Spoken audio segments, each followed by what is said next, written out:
If they are hungry, they will eat, Jerry. That sentence sounds very wise. It also put pressure on parents. Recently, a friend of ours asked me a question. What is your suggestion when you offer kids food and they reluctantly say no? Do you force them to eat or you pamper them to eat? Especially if they have a fixed mindset. I smiled because I've been there. I know that a lot of parents worry when a child refuses food.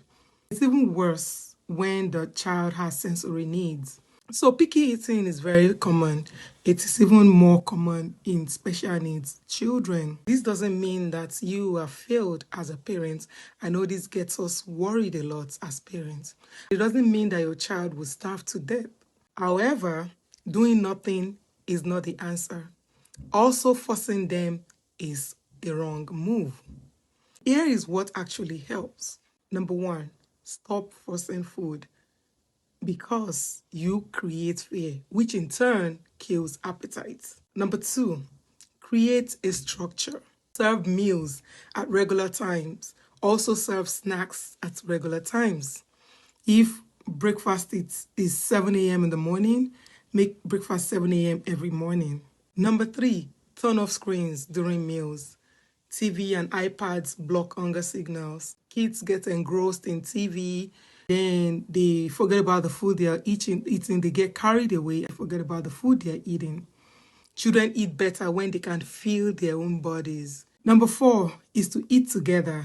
They learn by watching. I know it's very hard, especially when you have different schedules. We can make things work. Number five is keep offering foods. Even when they say no, it can take a lot of tries before a child can accept a food. This works because brain needs repetition. Number six is to involve them in food planning. This part is very, very important. Ask them what they would like to eat. This is not to give them full control. It is just to give them a voice. One of my kids loves pasta, so every time I ask what we should cook, the answer is always pasta. I'm not surprised, that is his favorite food. The other one loves pounded yam and vegetable soup. Whenever I ask, your guess is as good as mine. And when kids help to choose meals, they feel included.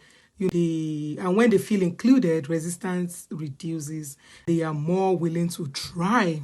You can also try to involve them in cooking. Let them wash the vegetables, let them stir food, let them get involved. And get involvement builds interest. One important step is to always check with their pediatrician, with their doctors.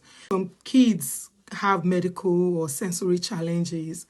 If a child eats very few food or gags often, loses weight or meltdowns at meals, it is very important to ask for help.